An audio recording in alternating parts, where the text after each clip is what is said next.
This is the Lydia and Spin with Lydia Lunch and Tim Dahl, episode number 129. It's our New Year's special. Hello, Timothy. Well, hello, and I'm sitting next to you on the couch. Usually we're remote in our own apartments, but I just drove back from Massachusetts and we just indulged in a right off the docks, fresh halibut and sweet potato dinner that I thought was spectacular.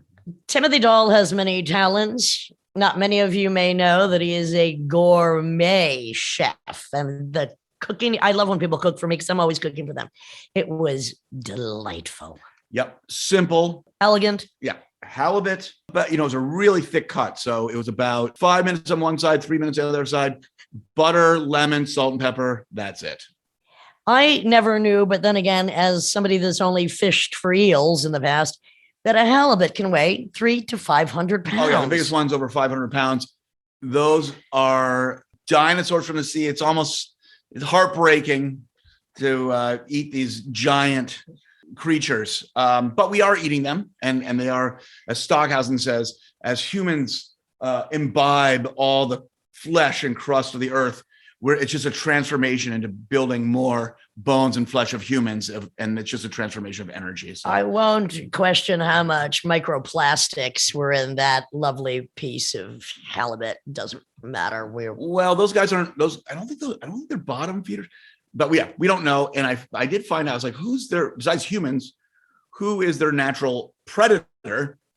Well, orcas. Just like humans, they love that halibut. They hunt those fucking things. I'm sure sharks do too. Tim, have you ever been hunted? Well, that's a good question. I always consider it the night of the hunter. I mean, you consider like stalkers hunters, or you just consider failed hunters? What do you consider? Well, I always say don't stalk the stalker because you will get hurt, motherfucker. I've got a few stalkers, but that's kind of, when you're a performer and you're on the world stage, sometimes that happens. I've had a few Stockholm syndromes. Oh, yeah. Well, that's another story. That's all another. That's the next. You mean domestication? Well, we like our maniacs to act like maniacs, as Vicky Galvez once said. But anyway. Yeah. Well, Lydia, for the people out there who don't know, she's a master of dealing with her stalkers. She knows how to deal with it. I don't think I don't have any, and I mean they'd be foolish, ridiculous. Well, yeah, I mean, I guess there was that tour in Germany where the guy was making threats. Is he a stalker? He was just a lunatic. But the thing is, it's like when people always turn it back upon the other person, say you need to be more obsessed with yourself. I mean, right. If you're truly obsessed with me, you would go by my theory of being more self-possessed, self-obsessed, and self-contained. Hello. Yes. So stalker, Texas Ranger. Anyhow, so I think I've used that dad pun before on this podcast. So here we are. We're going to reflect on 2021. For most people, obviously 2020, it was, a lot of people died from COVID. It was tragic. For me personally, and I did know a bunch of people that died, unfortunately, not just from COVID, from suicide, drug overdoses. The last couple of years have been tough. For me, 2021, it's been kind of tougher because it's just, stopping. Everyone's stopping is one, you can do that. And it's been stop and go, which is the problem. Right now, it's stop and go. It's stop and go. We don't know. But in spite of that, and that's why I wanted to put a positive spin, although I have been negative since 77, my new t-shirt. I wanted to put a more positive spin on this. And that's why we're going to discuss some of the highlights of our past year. And also our guests tonight are going to be Ian White of Big Sexy Noise and Gallon Drunk, Adele Bertei, and Sydney of the Lunatics, also Eugene Robinson and Ron Athey. But we're just going to start with our own personal highlights of this past year. So I would say, certainly for me, the Retrovirus tour in September was fantastic. Yeah. I mean, I guess I like to think chronologically here. So, well, I couldn't remember anything before September. Well, that's why I asked you what happened. So the went to Miami. The vaccines started going out. I did a solo show in Iceland, which I can't wait to go to Iceland and play. I really enjoyed that. But what I was lucky to experience is that volcano that's active. On one of my days, I did the midnight. I saw the pictures. Midnight hike up that mountain to see this erupting volcano, and it was steady like Old Faithful every 15 minutes. Your deep investigations into the nature of nature, and sometimes even the super nature, is always impressive to me, Tim. So I've been fortunate to witness 2 active volcanoes. I also saw years back when I was in Catania, Sicily, it was Mount Etna. And I did a midnight, it was another midnight thing. It was in the middle of the summer. I did a midnight swim on one of those black sand beaches, and it was a full moon. And then you had the silhouette of Mount Etna and that kind of orange glow. It felt like I was in prehistoric times. It was pretty amazing. Well, I've had an occasional midnight flooding, but I would say that was, more of a supernatural. So one thing experience. About when I saw the flowing lava, I love when you talk about me like that. Oh yes, hot stuff. It almost, like sometimes when nature almost looks fake, it's so extreme that it looked like CGI pixelated graphics, just the way that molten rock was moving. It really looked like amazing, something that you would see in a movie. Have you ever experienced the Northern Lights? Of course I have. Amazing. Of course I have. Absolutely gorgeous. And so in Norway, I've played like the top, like Tromsø and all that stuff. Norway. Hell, Trondheim. I've been all over. Well, the Lafoten Islands. Lilliput. I was in Leknes in the Lafoten Islands off of Buda. The green Northern Lights are spectacular. The disappointing Northern Lights, sometimes they're white, so they just look like clouds. So that's always a little, it's like, oh, I guess those are the Northern Lights. But again, talking about landscape and just beauty. So to do the Lafoten Islands, which are many people consider one of the natural must-sees on the planet if you want to do like a tourism, nature tourism, it's these not super huge, but these, I think like 1,000 to 3,000 foot spiked rock mountains coming out of deep ocean. And unbelievable. And it's some of the oldest caves are there where humans were living are there. Of course, where is that, Tim? The Lafoten Islands off of Norway. It's part of Norway. And if anyone ever gets, going to Norway is extremely expensive, but if anyone gets a chance, it's really something to see. And so I played in Buda, and you had to take a ferry to the Lafoten Islands. This was like I'm not even into fantasy art, but it was definitely a fantasy art wet dream. There was a full moon and the sun was setting at the same time. And it looked like 2 eyeballs that were on top of these mountains. And then we were going to the Lafoten Islands, and then there were like orcas hanging around. So it was, like when if you go to like some fantasy art, you go to some crappy gift shop and they have fancy art velvet paintings and stuff. It's like a killer whale like breaching in the stars or something. It's always like, what the fuck is this? But this was actually kind of what it was. That sounds, I have nothing to top that with or even compare it to, but it just reminded me of a place in Spain called Cuenca, which has these huge natural rock formations that look as if they're almost animal shaped. They're really bizarre. And having done an opium suppository on my way there, that was, which by the way was a bit painful, but it paid off in the end, I have to say. All right, so I did Iceland. This was a spectacular. I'd never been to Iceland. I have not been. I can't wait to go. And what happened was Americans were faster with the whole vaccine. So I kind of was lucky I just wanted to get out. I hadn't played in a long time, haven't done international shows, and there was a bunch of cancellations because the rest of Europe was not allowed yet into Iceland. And Iceland might have handled it the best on the planet. I think they had 60 deaths. Yeah. They really handled it well. So we came back. It was summer. It was weird. 2020, I was doing the beach. This year, it was not so much of that. Then I went, I think in August, I did a little solo tour to kind of promote my solo album, which came out in September. I did a little German tour, and that was, I had some great shows. There were some interesting stories, which I'm not going to share as well. Save it for the book, Tim. Yes, exactly. And then did we not? The two of us that would be you and me. Yep. Went down to Miami. It was a grand time. to promote your movie. The War is Never Over. And do some shows together. I don't, Miami, I just didn't sleep the whole weekend. Well, I had a lovely time sleeping in that big fluffy bed of rat bastard who kindly always gives it to me. Gives me his bed. Rat bastard. I slept peacefully and wonderfully. So Rat Bastard, for those who don't know, the noise musician, we're going to interview him soon. But by the way, it's weird because, of course, I sleep anywhere better than in my own bed, which I don't know why, but I could sleep in Rat Bastard's house while there's a bunch of ruckus going on. The few times you've crashed at my places, you go out deep. You really knock the fuck out. In a hotel, at your house, at anywhere but my own house. There's no ghost here. I don't get it. Whatever. And I don't know when you sneak that sleeping in because I never see you sleeping. I've seen you sleeping many times. As a matter of fact, on one of my few couches a few times. On the tour bus. Did you notice I moved my blanket out here in case you needed to pass out anyway? Just thinking of you always. Sure.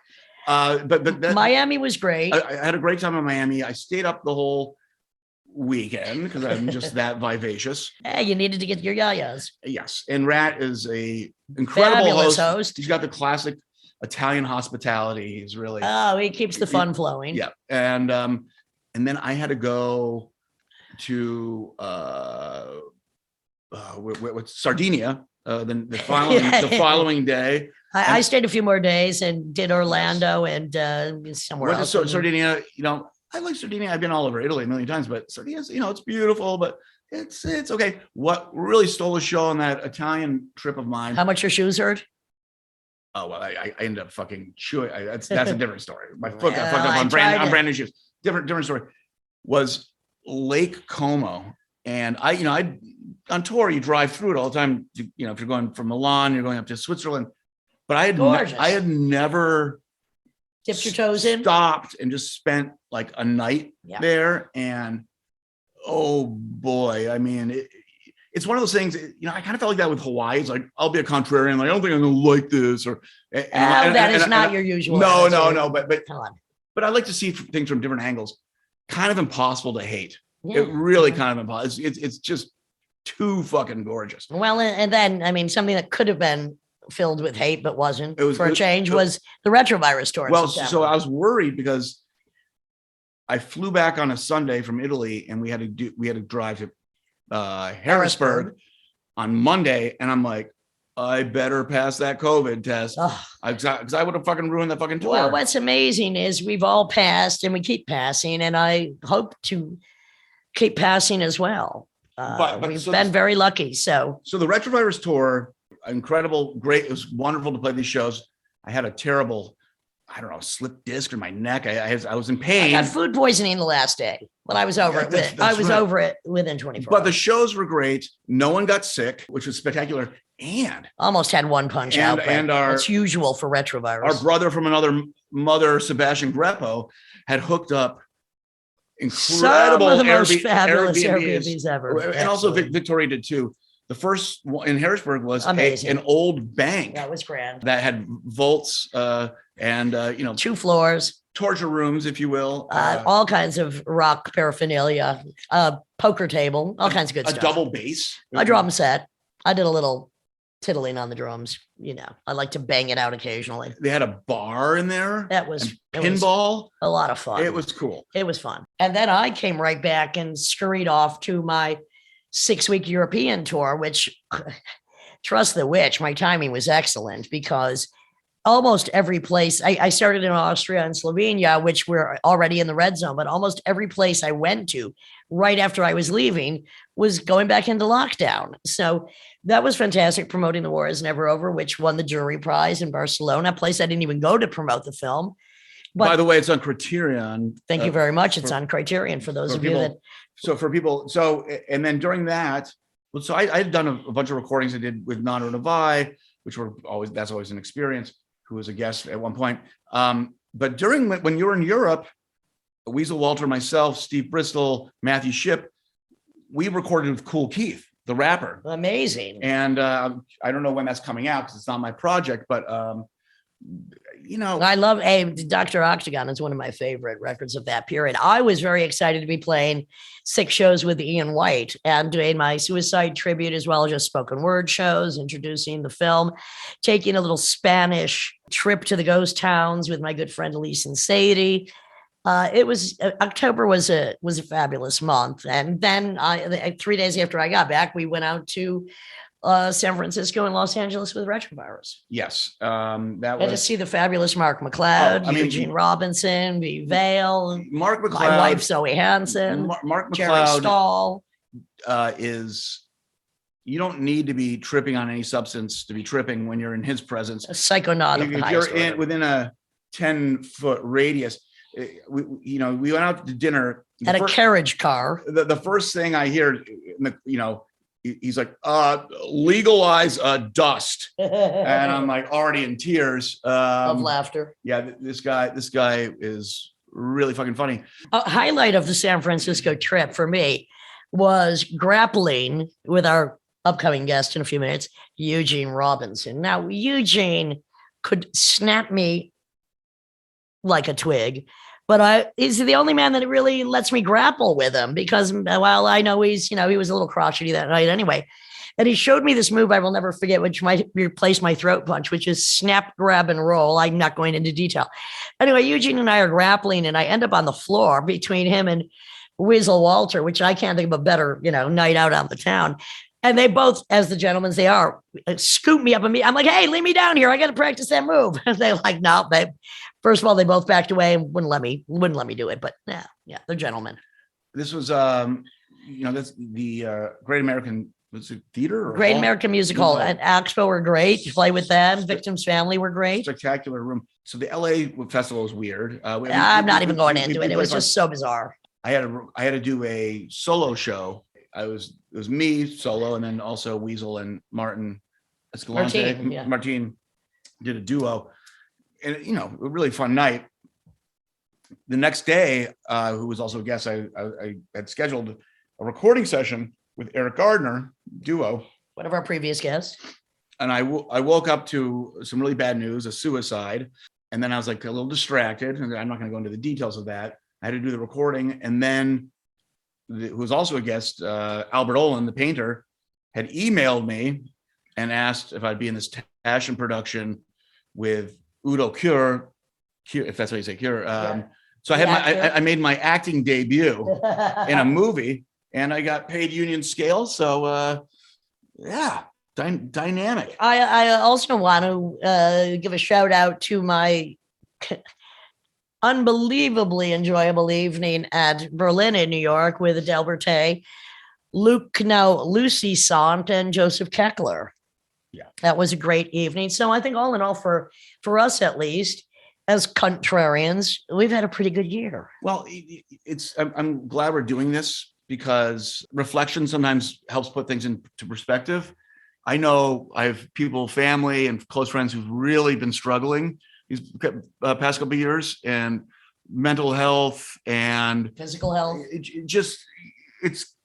There's been a lot of interesting reactions, unexpected to this whole thing. Well, and it's another reason why during this year, I remember now what I was doing before September was working with Jasmine Hurst on our documentary, Artist, Depression, Anxiety, and Rage, which we're almost finished with, which we plan on releasing in the coming year, hopefully to all the film festivals I was just at. So that's what I was doing, is trying to also understand, because so many creative people do have, I don't even like to call them mental health issues. They just have, they're oversensitive or they're insensitive. They've been battered.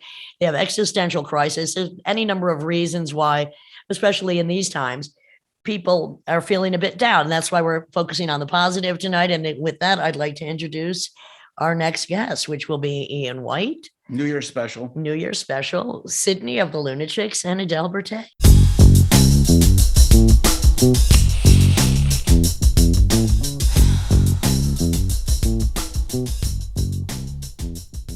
This is the Lydian Spin with Lydia Lunch and Tim Dahl. It's our absolutely fantastic New Year special. Of course, to me, every day is my birthday and every day is a new year if you live like I do. And we have with us, well, one of my my longest term, it sounds like a prison sentence, collaborators, the Reverend Ian White of Gallon Drunk, Big Sexy Noise, and solo recording artist. We have somebody I've known longer than anybody else, and that's Adele Bertei, a good friend and another contrarian, and the fabulously decorated for Christmas Sydney of the Lunatics. She said she's got her show hair on, and it's looking quite festive, I must say. So welcome, everybody.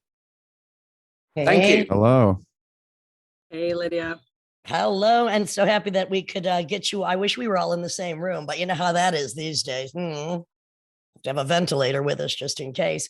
So as a contrarian of the highest order, it has, having been negative since 77, I thought I would turn this little ditty around and concentrate on the positive things that happened this year, because I think we've all had some positive things. And Reverend Ian White, I want to start with you, my friend. Tell me all about it. Well, first of all, you released your first solo album, Bly. That was about the best thing that happened.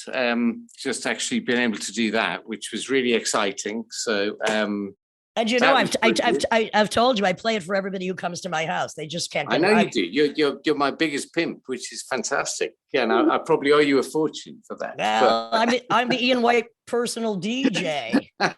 I know. So that was really that was about the most exciting thing, apart from, of course, when we did those two set of gigs in Switzerland, me and you.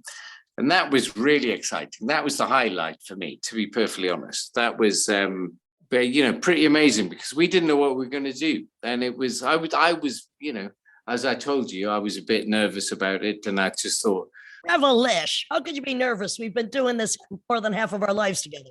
I know, but I think that was what sort of thrilled me about it as well, because I was just thinking, well, okay, every time I kept asking you, like, well, what are we going to do?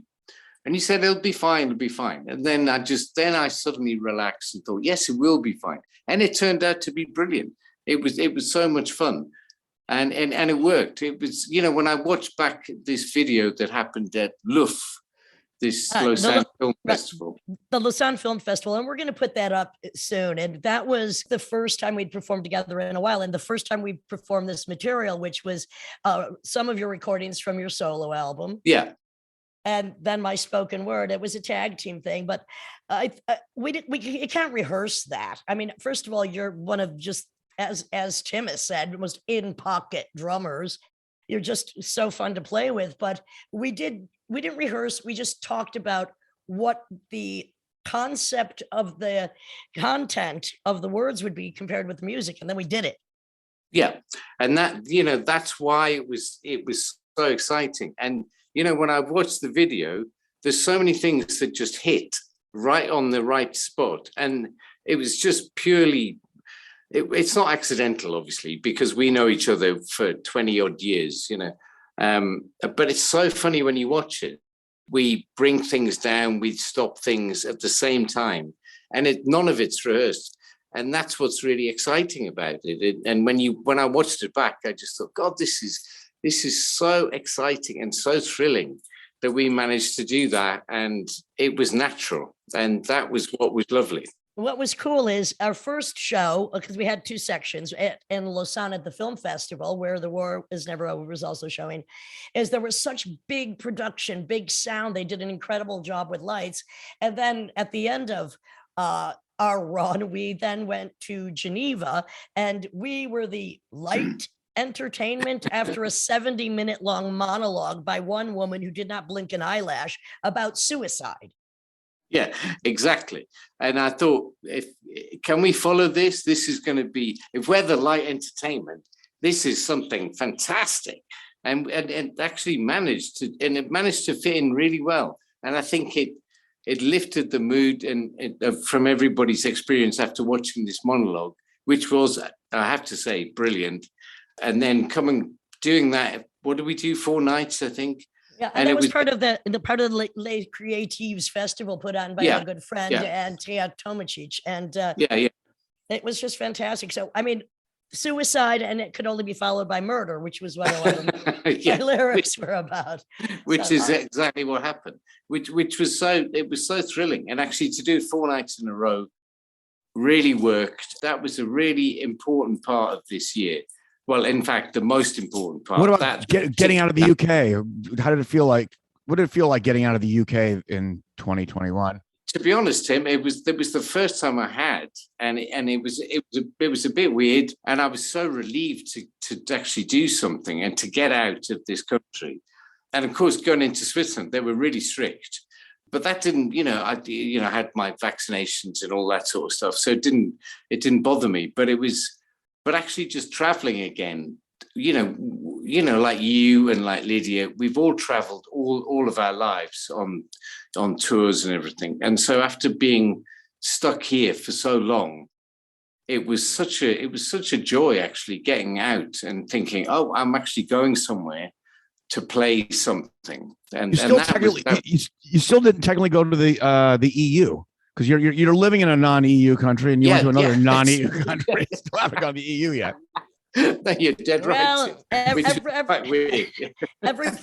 place I went on that tour shut down immediately after I left. So I got in and out just in absolutely the best timing of my career, perhaps.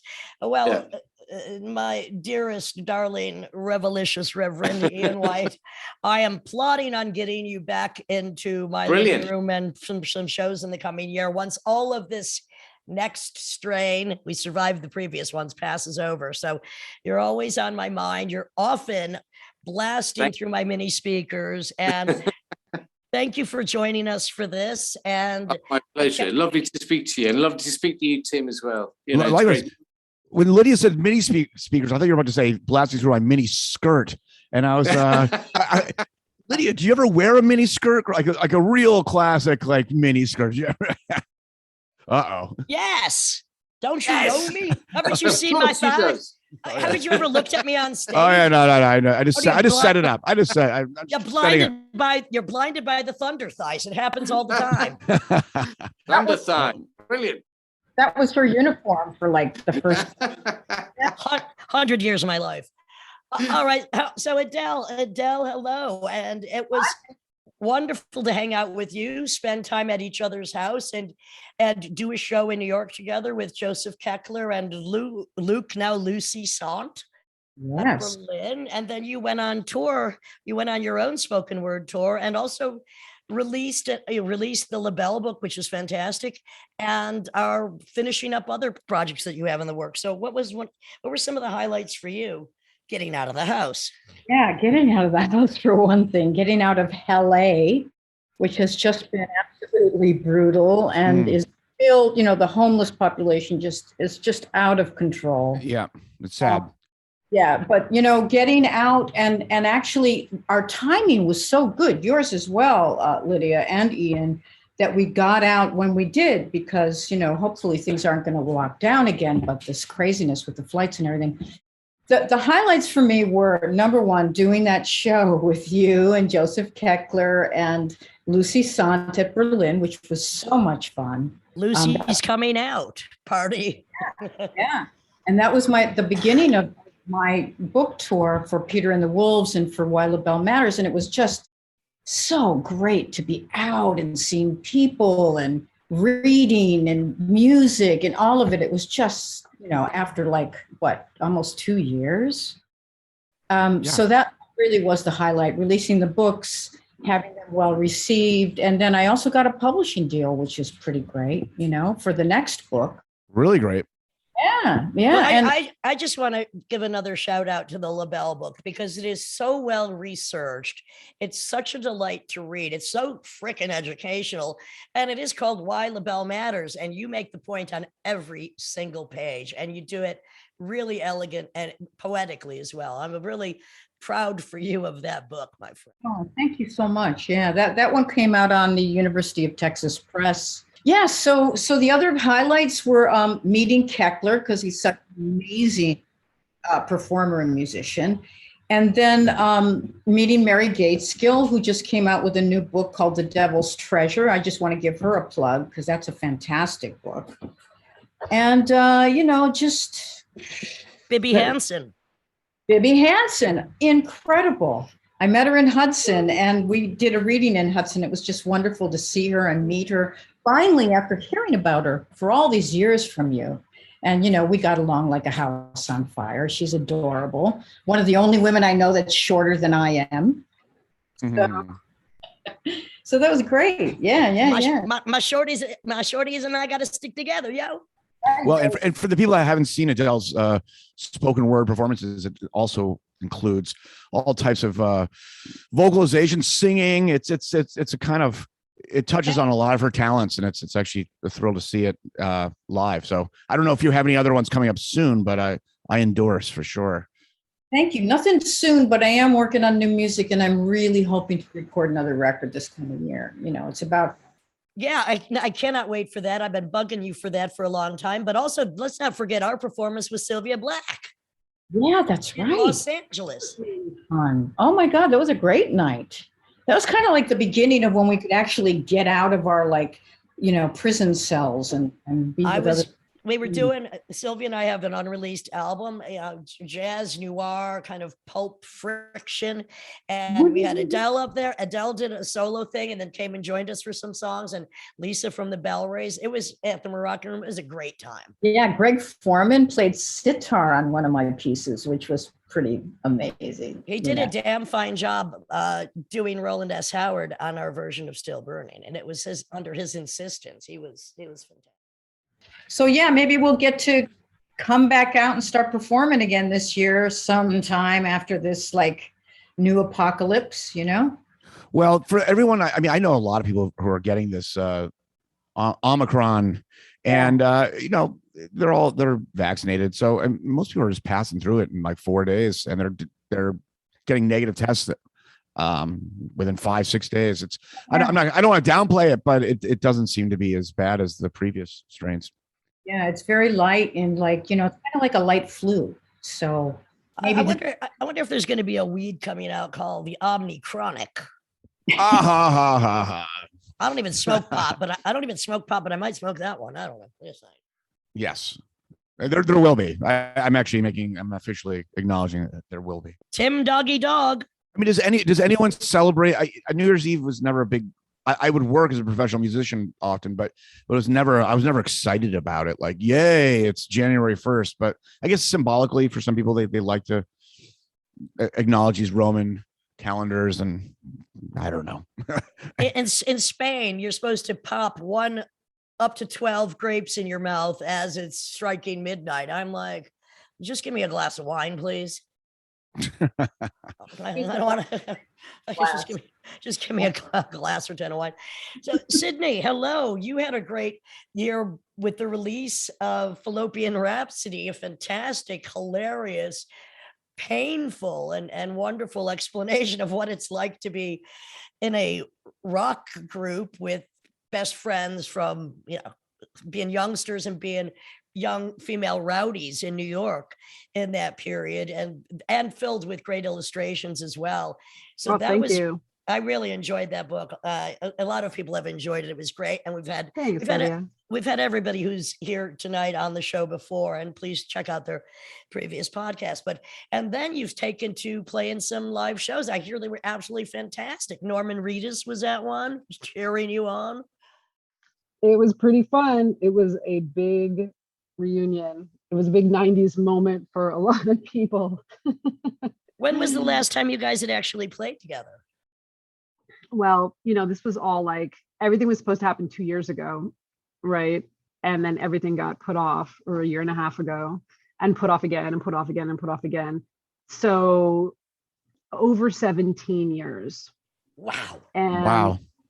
Yeah, a long time. And New York was supposed to be the first show, and followed by Punk Rock Bowling out in Vegas. But then when everything got rescheduled, we ended up going to Vegas in October and rescheduling New York for Thanksgiving weekend, which was actually better, I think, in the long run, because we got to, shake it off in Vegas. And we did 2 shows there, which was actually great. And then the crowds must be maniacal for your shows. I mean, there must be people that have been literally holding their breath for a reunion for 17 freaking years. I mean, it's weird, Lunatics never went super wide, but we go pretty deep. It's, really like a fetishy kind of thing for a lot of people. There was a lot of crying. There was some shaking. We did, we had some meet and greet. tears happening. But now it was like mom and dad with their teenage, teenage kids. I love like when that all happens. of them, Yeah. getting autographs signed. And I don't know, I think the parents were freaking out more than the kids most of the time. And then we got to follow that up with our beloved Howie Pyro is recovering from a liver transplant. So Jesse Malin put together his annual Christmas show in New York as a benefit for Howie this year. The Bowery Ballroom, right? How did that go? That was so fun. We did like 4 songs, because we already got, the New York shows were out of the way. And so a couple of weeks later, we got to go do that. I mean, we would never have been able to do that under different circumstances, but like you, I think for the first time in our careers, we maybe, after thinking, okay, we've been talking about a reunion for like 5 years and seriously talking about it for 3. And then we settled on a date, which was actually the exact bullseye of when COVID hit New York and the whole city shut down. Like it was like that weekend. It was like Easter weekend. I'm glad you didn't play that weekend, because we played the last show in New York, and unless we were on the same bill, which would have been great. Well, we would have exactly. Maybe when it opens Friday up the 13th. It was Friday the 13th. Yeah. Sid, maybe when it opens up again. Oh, we should. That would be so fun, Lydia. Can you imagine? People would go crazy for that. How much practicing? I mean, after taking such a long break, I mean, so was that much. You guys. So you did a whole boot camp thing. I mean, did it just come together, or was it really rusty in the beginning? Like, what did that look like? It depends on who you're asking. Okay. Gina's been prolific this whole time. Our guitar player, Fabuloso, and Gina Volpe. She had Bantam, the band after Lunatics, and then it's been releasing solo music this whole time. So, for her, I don't know, but for me, geez, it was a lot of crusty, musty. It's like a machine. You kind of just get it going and it's moving, and it clicked. People were like brave enough to say that we sounded better than ever. I mean, I don't know, but we got pretty tight. I mean, because we rehearsed for like 6 months to a year and then didn't play. Oh. Right. And then took 6 months off and then started playing again. Was it a more sober stage? I mean, maybe that's why it was sounding better. I mean, not as a judgment. Oh, you don't know. Okay. I don't know. Or people are just like so excited that they didn't hear all the mistakes, but who cares? Everybody had a lot of fun. So that was like, but I mean, for the first time, we actually, because who knew this next variant was going to start killing us all over, shutting everything down, killing music and, just stuff. But we actually slid in between. So like you, Lydia, we probably had like the only moment of like good timing of our entire careers for once, because if we were supposed to play, tomorrow, it would be totally it's really interesting because we all slid into that pocket. Yeah. Which fortunately we did that. Now, was it difficult to choose the songs? Yes, we actually, posted some, what do you want to hear? Stuff to Instagram. It was kind of, it was like the inner, like duke it out, between the band members, but, we figured it out. I want to say something that Tim has told me a few times, because just what you said a few minutes ago, like nobody notices the mistakes. I myself, as an imperfectionist, to me, it's rock and roll. If there's a mistake, you keep going. And mistake, nobody has memorized every fucking thing. And if they have, they should be in the choir instead. But Tim, Tim has a great concept about this. Tim. Oh, well, you can, obviously it depends on the music, but we're talking about rock and roll. If you make a lot of technical mistakes, that doesn't equal one aesthetic mistake. So, if you're hitting the aesthetic marks and just the symbolism, I mean, I like not making technical mistakes because I have my own standards, but really the weight of an aesthetic mistake is a much heavier weight than just a flub. And then of course, the best of the best of the best, well, they kind of don't make mistakes, but when they do, they don't let the mistake take over. They actually turn it into like more magical, more beautiful than it was even intended to be. And Are you just hyper present, or are you going to focus on mistakes? Look, the audience is there to love you. They're there. I mean, they're I happy definitely you're there. You know, that they're was happy. the takeaway, especially after Vegas, because it was so much like, I think, stress, at least for me, like, we got to deliver, we got to be good again. And all these bands that we're playing with never stop playing. They've been playing the whole 20 years. They're still touring, and we haven't played in so long. And we got to represent for every reason. And, nobody takes it more seriously than we do. But after, people just had so much fun. And like, I've never had more people say thank you for doing this. I was like, they don't give a shit. They're just so happy to like be out of their houses, to have something fun to do, to be around all these people that they haven't seen in a long time, and just have that blast from the past, moment of joy. And it was very joyous, I gotta say. I want to know how were the costumes? We looked great. Of course you look great. There's tons, there's like, tons. But here's the thing. Before we would make we'd have one smelly, disgusting look. Right. And then we tour for 6 months with that disgusting, smelly vinyl outfit or whatever. I mean, but that was before it. That was before Instagram. That was before social media. Now, I mean, are we seriously expected to have a different outfit every time we play? There's a lot of pressure with all this. Hey, sometimes we can't outstink our male counterparts, and they deserve it.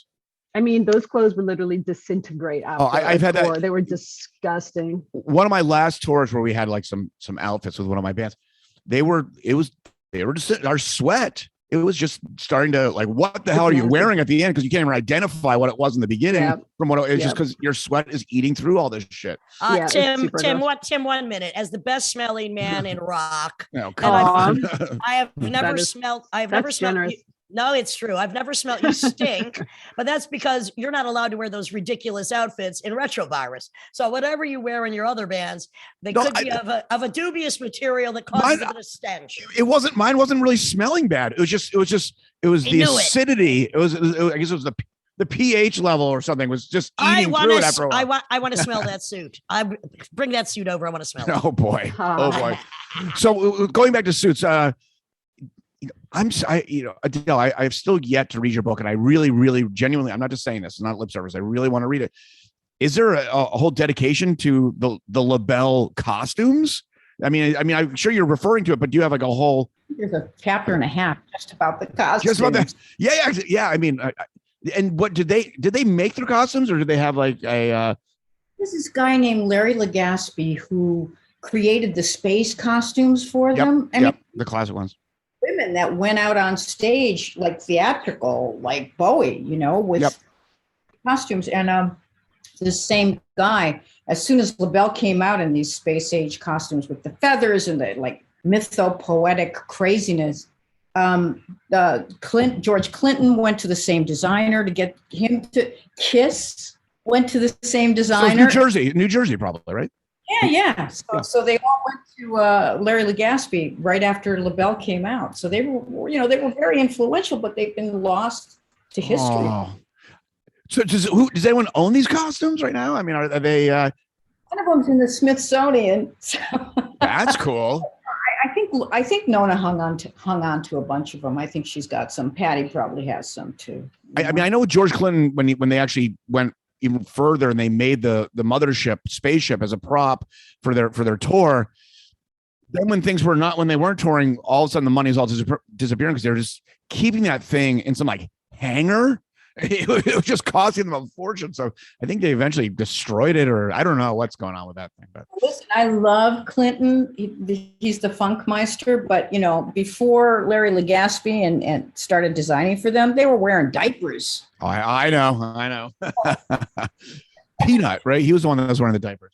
Yeah, exactly. Peanut. So Sydney, are there more shows coming up, or are we don't know right now what's going on, do we? I mean, there was a meeting, there was some conversation, and then this strain of just blowing through is really just fucking up, the whole system, of booking and shows, and everything's super backed up. And last year's festivals are booked for next year, and everything is just the fast. As soon as you think, okay, we're going to do this next, the whole thing starts to fall apart. So it's just really a big question mark for everybody. What God laughs while you're like making plans. So, I mean, I don't think it's the last you've seen of us, for sure. I mean, it took, how much work to get here. So, we're trying to get out a little bit more, but we just have to, it's very dance difficult. around It's this very crap. difficult right now, especially when you're dealing with people that have other things going on in their life. And the one reason that I went solo to Europe in October, and Ian's there, Ian White is there, so I could import him to these shows, is I didn't know if the whole tour would be canceled. I can't bring Yeah. 3 other musicians from the States and face it, plopping out. I mean, I was very lucky about that, but it's very difficult when It's some hard to things make big plans. some things are already for booked sure. and blah blah. And I mean, you know, thank God we got in what we got in when we got it in. And so- Nice. Retrovirus was lucky because we did 10 shows in September. We just squeaked that in as well, which was miraculous. Good But for we were you. also doing a lot of red states too that were kind of like, well, we don't give a fuck. No one got sick. We didn't get sick. So yeah, that was great. Negative Yeah. since 77. Can I gloat that we got second best live show of the year in Spain? Yes. Yeah. Woo! Congratulations. Also, Who was thank the you, Rolling- first? I forgot because who cares? Because they don't matter. Sorry, it's so rude. I just have a bad memory. But Rolling Stone just released the best music books of the year, and we got in. Woo! Excellent. Congrats. And that Right would next- be right next to. Paul McCartney Ah, book. well, I'm sure he doesn't have as many. There can't be as many juicy tidbits as there are in Fallopian Rhapsody. The name alone is something you want on your shelves. Oh, I want to say congratulations to Adele and everybody for getting out and getting your stuff on and making the Thanks, most out of this messed up Feelings year. mutual. Yeah, feelings mutual. Hey, by the way, who's playing drums with Lunatics right now? Chip. Oh, okay, cool. Yeah, got Nice. the band back together. Very In the motherfucking house, if they'll ever open another house for us to play, Yeah. and that's all right. Well, Sydney, we are going to get together soon and have a coffee, a drink, or whatever, a falafel, because we're neighbors. Adele and I were just hanging heavy at the fall and probably again in the spring. Yeah. Tim Dahl, I see almost every day. You can't get rid of him, thank God. And we're gonna go on to part 2 and just say thank you so much. I'm glad this year brought us some delight and joy, and we could share that with others, including each other. And thank you all for being here. This is Thanks, the Lydia. Lydia's. Thanks Yeah. for having me. Enjoy your New Year. I don't know, midnight count. I don't know what you guys do, but I'm happy for everyone involved, and it's good. It's good that you're all still being productive. It's really a pleasure to get to talk to you. Go suck Yeah. some grapes. Yeah. Go suck Likewise. Suck some Suck grapes. some grapes. Exactly. Oh God, I was trying to be nice. See, it doesn't work. I gotta be mean again. I'm just- Happy Nice New to Year, see you, everybody. Tim. Thanks, Sydney. Thanks, Ciao, Adele. Sid. Thanks, Ian. Bye. Bye, Simon. Bye, Bye, bye. Lydia. Thank Ciao. you so much. Ciao, ciao.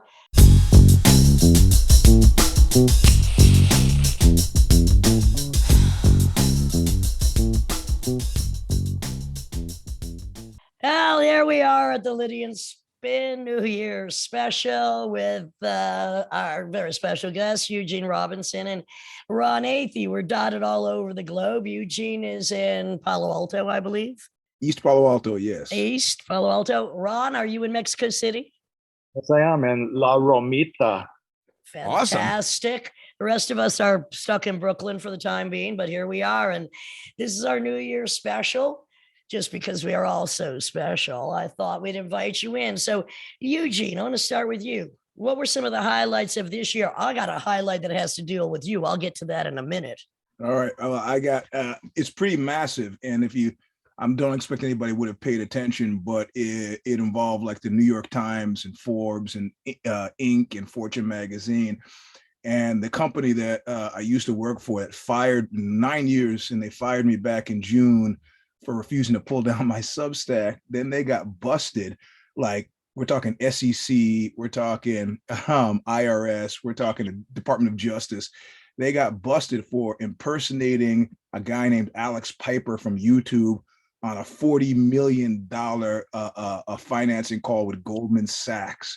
And so all of these prick fucks that had been making my life miserable for 9 years, the whole thing just came.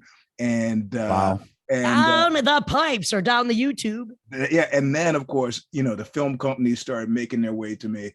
So we've got like, I did a piece for the New York Times about it, and then two film, like NBC Universal is making a documentary and a feature film where I put in my chit to actually play my former boss. Oh, nice.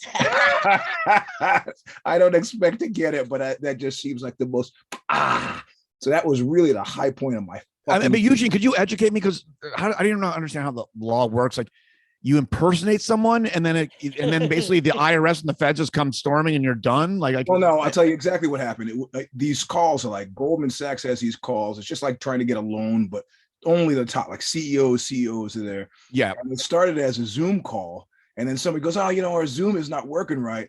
Can we just take it on the phone?" And they go, "Oh, yeah, cool." So they take it on the phone, and like somebody from Goldman Sachs just gets a feeling like the voice didn't sound right. And so they do the whole meeting, and in which the guy, Alex Piper, says, "Oh, this company is great. It's great. It's great." And then they say, "Let's call that guy." So they call him, not at the number they've been given, but another number, just a general number. And they say, "Hey, that meeting you were just in." He goes, "What meeting?" No, the meeting you were, I wasn't in any meeting. So now we're talking Securities Exchange Commission, $40 million. We're talking the IRS. We're talking Department of Justice. Somebody's it's fraud. It's fraud. It's fraud. It's $40 million. Yeah, exactly. 40 million. And I've been saying for 9 years how fucked these guys were. And everybody was like, it's just Eugene. He's just talking. Eugene, you're really good at turning the beating around. So you playing the boss you wanted to beat down makes total sense to me. At one point I said to him, "Listen, me coming to work every day wanting to kill you is not good." And he goes, I can't imagine that's good because it's not good for you or me. But he was just a miserable piece. Yeah, it was terrible. But so it wasn't. It was an actual attempt to steal money. It wasn't just like some prank. That's what I thought at first. No. Without the voice changing thing, it's just Silicon Valley. The voice changing thing is why the film companies have contacted me, and I signed all these agreements to.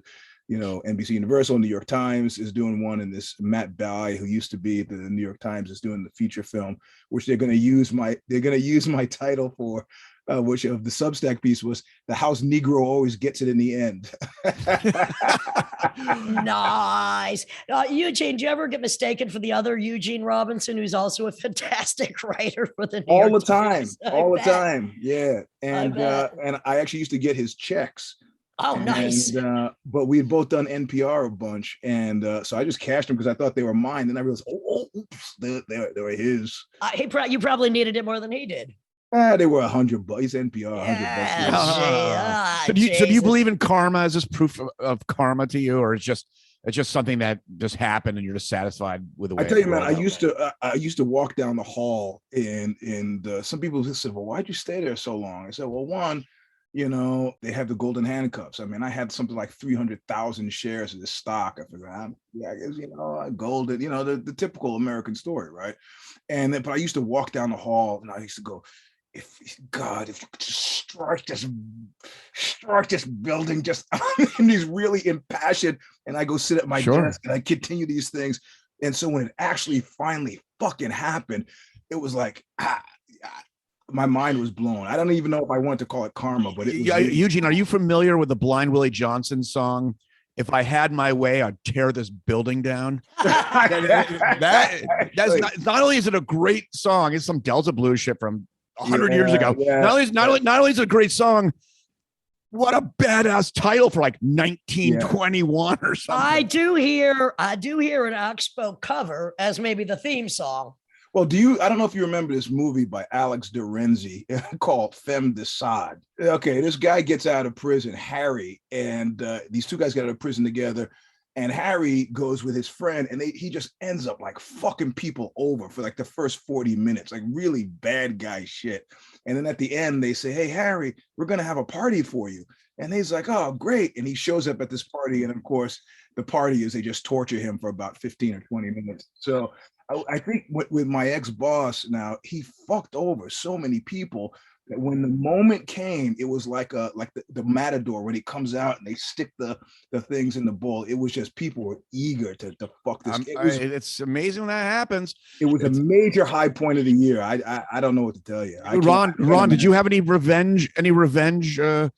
Satisfy? Well, not even revenge. Did the forces of nature satisfy any people that you had hate towards? No love or money. But a lot of artwork. Well, that's cool. And so, what are you doing in Mexico City right now? Well, I turned 60 here, so I decided I had to perform at the former convent Ex Teresa on my 60th birthday. And I hate having my birthday by Christmas and cheesy New Year's Eve, so I thought I'd just blow it all off here and come back after the Day of the Kings on January 7th. Wait a second. One of Eugene's albums was called King of the Jews. Amazing. Nice. With So Sammy Davis on the cover. Yeah. Well, I am making that up. My last, I was just in Los Angeles, as you guys know, and I ended up at Sammy Davis Jr.'s old house because the Benedict and Lauren Tashin bought it. And it was originally the head of the MGM, but this is it's cool. It has all these kind of, during Prohibition, these kind of rooms that could transform into bars in case there's a raid, and then it goes, you kind of flip things around. I mean, really a blast. But anyhow, so Ron, how gas, man. Oh yes. Ron, when did you arrive in Mexico City? December 14th. Okay, so you've already adapted to the altitude stuff, and I'm still wheezing when I get overexcited, but I'm mostly okay. how often are you getting overly excited? As often as possible. Every time he looks at himself in the mirror. Well, Ron, you might be lucky by missing all the flight cancellations that are happening this week. I think they're up to 8,000 flight cancellations now. LA doesn't do weather very well. I don't like going home. Oh, right. So the whole West Coast is getting fucked up right now, right? It's like really insane. It could wash away. I mean, all that snow in like Portland and Seattle, the Pacific Northwest is not really snow cities, and they're getting destroyed. And then I guess, well, I don't know, Eugene, where you are getting a lot of like kind of monsoon rains. I don't know. Well, lots of rain, but it's really needed, and mostly it's needed to shut up the people who have been complaining about the drought for the last 5 years. Yeah, well, there you go. People are drowning in underpasses, and then you kind of wait the 4 beats, and there's that guy inevitably says, "Well, we're still not out of the drought." It's like, okay. Hey, hang on a second. I got to cut in because I'm sitting on this and it's making me itchy. I got to say, one of the highlights of the last few months for me was, as happens every few years, I got a chance to grapple with Eugene Robinson. Now, he might be one of the only men that is, I don't know why, I'm smaller than most all the guys I know, not afraid to grapple with me because he knows he could snap my neck. Or as I once said to him, Eugene, you may have one way to kill me, but I got 100 ways to murder you, motherfucker. And Eugene, trickster as always, showed me a move he may live to regret. I'm not even going to reveal what that move is, but so we're grappling it. I go down on the ground, and there are the pillars of Eugene and Riesel Walter, the gentlemen's they are, scoop me up. I'm like, keep me down here. I got to practice that move. Mother, get me down. They picked me right up. They didn't want to see it go down. Eugene, you got to come in. You taught me. I got to practice. Well, I'm gonna share it with them because it's actually an intense move. I've been practicing, Eugene. You see this? I've been practicing. Yeah, right. That's part of it. Now there's this fight style from prison called 52 blocks. Which prison? American prisons? American prison fighting style. 52 blocks are like, there's got a rock and roll, and so I found one guy when I was doing my fight book who actually did it. And he goes, yeah, I live on a reservation, Washoe Indian up in Nevada. I'll be glad to show you stuff. So I go, cool. So I go up there and the guy, he goes, this one is called a slap, grab, and roll, and I figure he's just going to mime his way through it. And he does. Oh, no. He does an insertion step, which puts his knee between my legs, and he shoots his hands up under my crotch, and he actually grabs my scrotum. Oh, and I don't mean, rolls. No. I don't mean like grabs the scrotum like, oh, he's grabbing my. I mean, grabs the scrotum, and then he rolls, and he's like 250 pounds. And when somebody does that, yes, like anything you knew about martial arts or fighting, your whole being is focused on your scrotum. And so, I like it. Yeah, so you roll with him, and at that point though, you were no use. I mean, I was on the ground like, what the fuck? Eugene, I was on the ground ready to take you down, but you scooped me right up. So there is going to be a rematch. How fast are those hands? How fast are those hands to wedge it in your inner thighs to get that? I mean, you have to have some real speed and dexterity to even get to that level of where it's like, okay, you're locked in, you're done. Well, that's the thing. I mean, they've done these studies when they put somebody with a knife against somebody with a gun, and the guy with the gun always loses. Right. The person with the knife is advancing, and your brain can't process the information fast enough. So you're backing up, trying to get your gun out, and you're stabbed. So I was telling Tim yesterday that I have a bucket of knives beside my bed, but the one I will always pull out is the smallest Filipino, which is really small, but we'll fillet you. I use a karambit, which I think for a grappler is probably the best knife ever. And I've only had the occasion to use it once, and it was on a dog that was attacking me. Whoa. Whoa. So can you, if a woman is trying to murder me, can I do what's it called? Stop, grab, and roll. Can I do that with her tits? Would that work? That would not work. That would get you stabbed to death. Yeah, exactly. All right. Or it might get you a second date, depending on the chick. Yeah. Ron, any wild dogs around Mexico City way? Yeah, lots actually. A lot, right? Yeah. I did want to say during the Pinchi pandemia that I in last January made a mythological porn film while everyone was afraid to breathe. So I directed it once I'm not in it. Now that I'm 60, I decided to dip on the other side. Well, give us a little insight into what that was about. It's the part 2 of a project trying to, the mother of the Minotaur, Queen Pasiphae, and the bull. So it's the first glory hole story in like prehistory. Ooh. 10 minutes, as nasty as you want to be. We only showed it in Athens and in Mexico. I also showed it on my birthday. It's a special treat to people who came out. Happy birthday, Slappy Daddy. I have to say wait a second. Well, hang on a second. How long is the film? 10 minutes. 1 year on my birthday, Ron Athey gave me a couple of spanks. I was high for 3 days. I'm telling you. Because they're so powerful, it's almost like rolfing, which Ron also does. Hey, where you're basically, you're just releasing all the toxins in your ass into your bloodstream. Is that what's going on? Yeah, whatever he did, it was magic. Some people take a wee while I'm doing it, like the toxins. It just squirts out.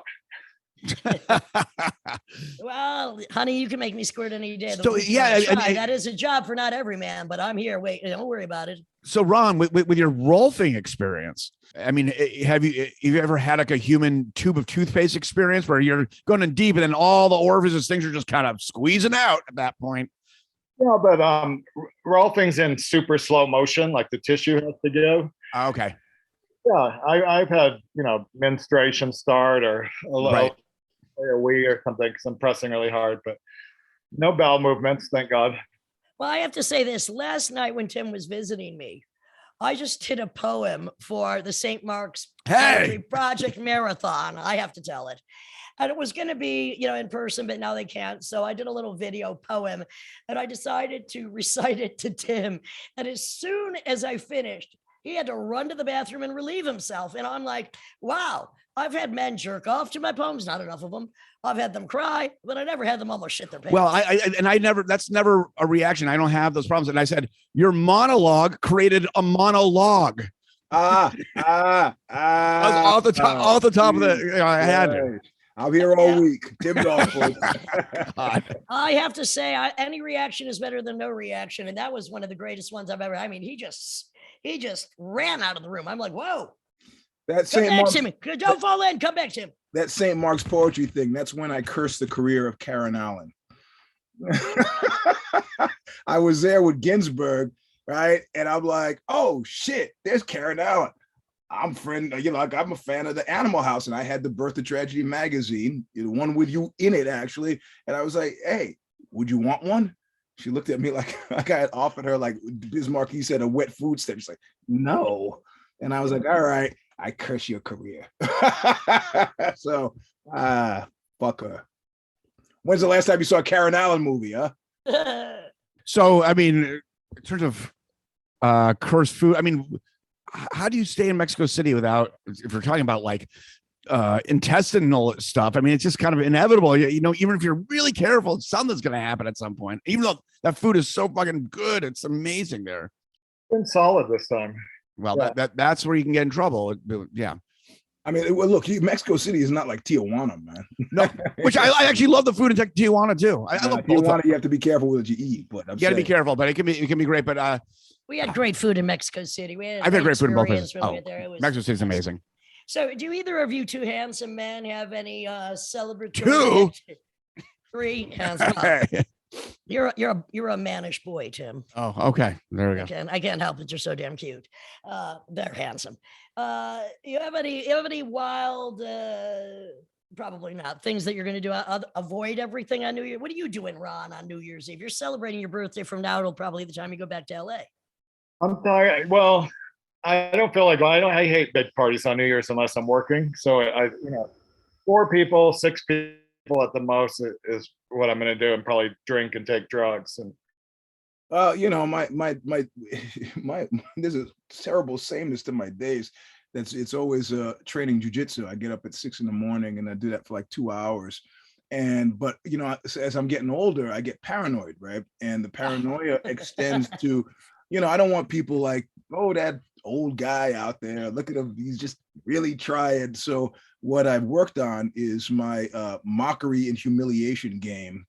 And so like I will like you copping my act again? Do tell. Oh, bro. Hey, listen, these guys, they would rather die than to submit to me. I got them to the point where like I'm like, man, you're really good. You've been doing this long.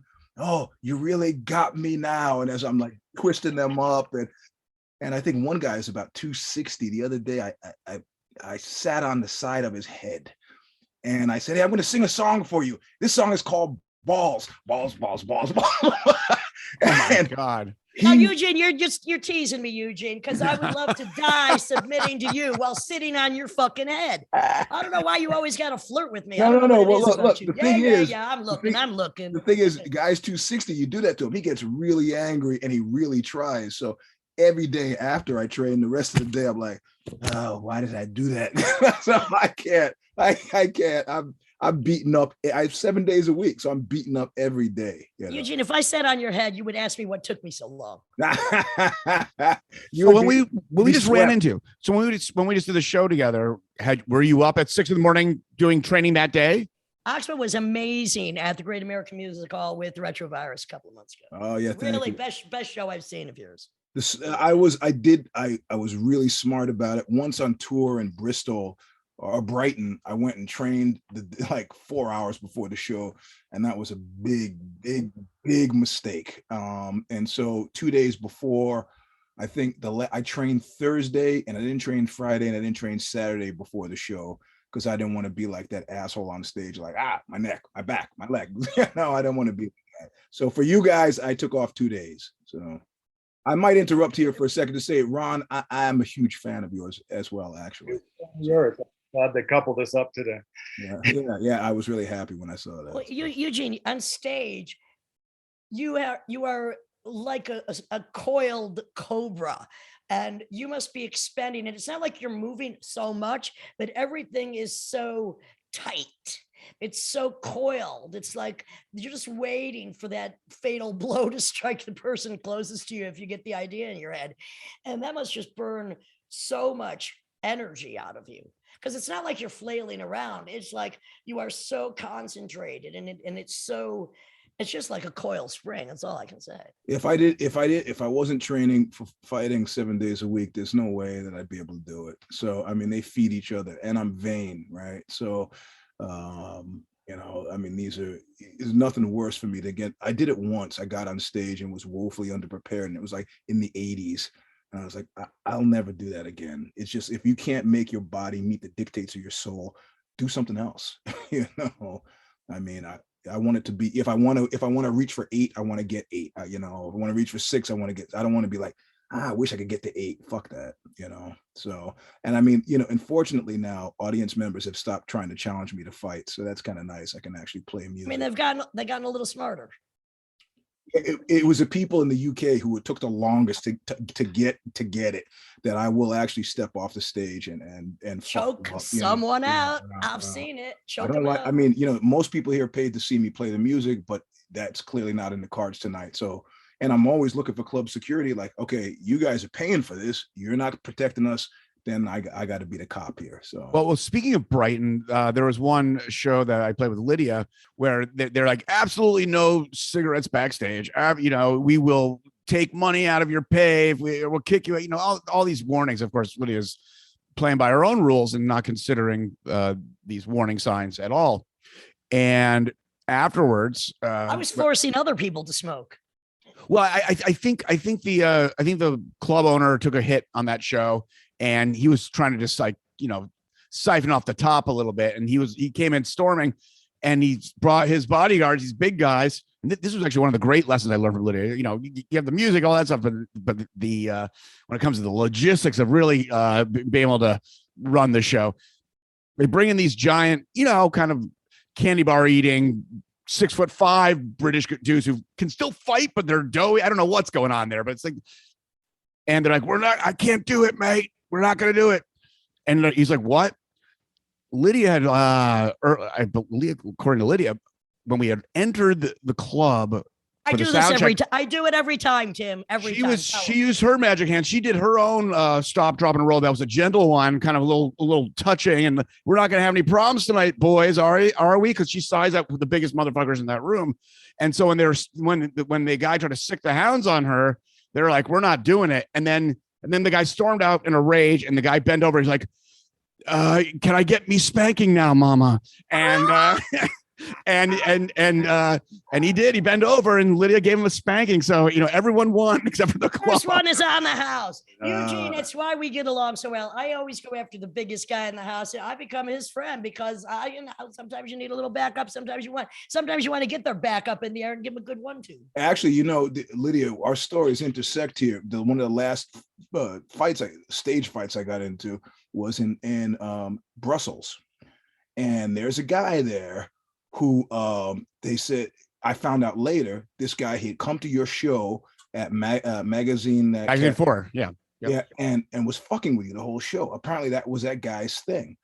So he comes to, I did a show with Jamie Stewart from Juju, and he comes to the show and he's hollering some stuff, right? And that's kind of, the music was kind of plangent, quiet.